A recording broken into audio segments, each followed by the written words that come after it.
बिस्मिल्लाहिर्रहमानिर्रहीम। अस्सलामुअलैकुम व्यूवर्स, आप देख रहे हैं इस्लाम फेम चैनल। तो आज हम बात करेंगे कुर्बानी के बारे में कि कुर्बानी के वाजिब होने की क्या क्या शराइत हैं और ये किन लोगों पर वाजिब होती है, और ज़कात और कुर्बानी के निसाब में क्या फ़र्क है।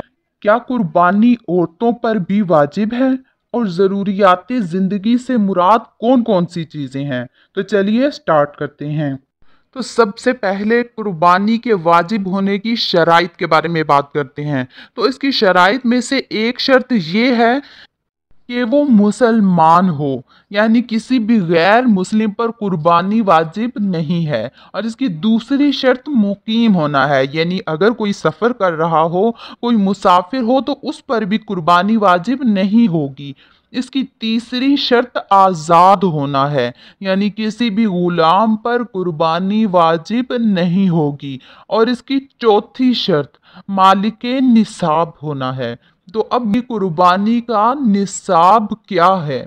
जिस तरह ज़कात का एक निसाब मुकर्रर है, इसी तरह कुर्बानी का भी निसाब मुकर्रर है, लेकिन ज़कात और कुर्बानी के निसाब में फ़र्क है। जी हाँ, कुर्बानी के लिए माल के निसाब होने का मतलब ये है कि किसी भी शख्स के पास 52.5 तोला चांदी हो, या फिर उतनी ही रकम हो, या फिर उतनी ही कीमत के बराबर तिजारत का माल उसके पास हो, या फिर 52.5 तोला चांदी की कीमत के बराबर ही हाजत असलिया से जायद कोई सामान किसी शख्स के पास हो। लेकिन अगर किसी के पास माल तो हो, लेकिन वो कर्जदार हो, तो उसके लिए ये ज़रूरी है कि उस शख्स पर इतना कर्ज ना हो कि जिसको देने के बाद वो मालिक निसाब ही ना रहे, यानी 52.5 तोला चांदी की कीमत के बराबर उसके पास रकम बाकी ना बचे।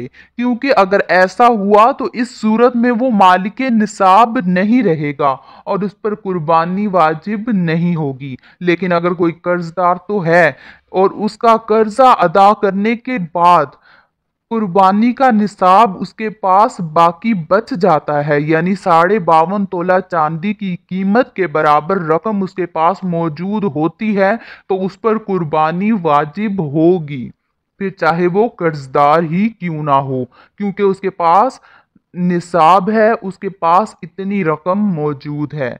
अलबत्ता कुर्बानी और सदका फितर, जिसे हम फितराना कहते हैं, जिसे ईद उल फितर पर अदा किया जाता है, तो इन दोनों का निसाब एक ही है, लेकिन ज़कात का निसाब मुख्तलिफ है।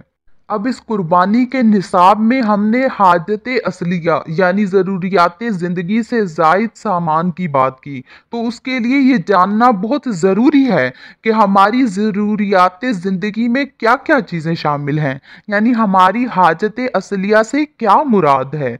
तो इससे मुराद वो चीज़ें हैं जिनकी अमूमी तौर पर एक इंसान को ज़रूरत होती है और उसके बगैर ज़िंदगी गुजारना बहुत मुश्किल हो जाता है।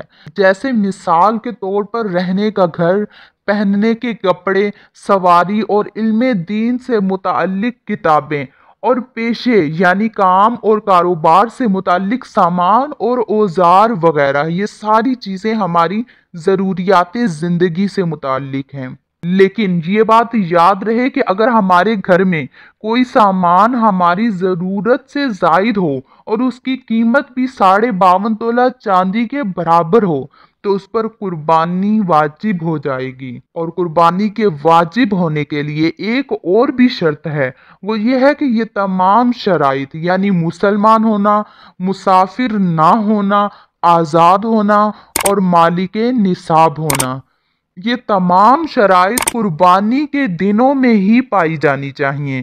और कुर्बानी के दिन 10 जिलहज की सुबह सादिक से लेकर 12 जिलहज के गुरूब आफ्ताब तक हैं। और इस पूरे वक्त में यानी 10 जिलहज से लेकर 12 जिलहज तक, इन दिनों में किसी भी वक्त में कुर्बानी की जा सकती है। लेकिन अगर इस वक्त में कुर्बानी की शराइत में से कोई शर्त भी अगर साकित हो जाए, तो उस शख्स पर कुर्बानी वाजिब नहीं होगी। और रहा ये सवाल कि क्या कुर्बानी सिर्फ मर्दों पर ही वाजिब है, तो कुर्बानी सिर्फ मर्दों पर ही नहीं बल्कि मर्दों की तरह औरतों पर भी वाजिब है। तो इस पूरी बात का खुलासा ये निकला कि कुर्बानी हर बालिग मुकीम मुसलमान मालिके निसाब मर्द और औरत पर वाजिब है।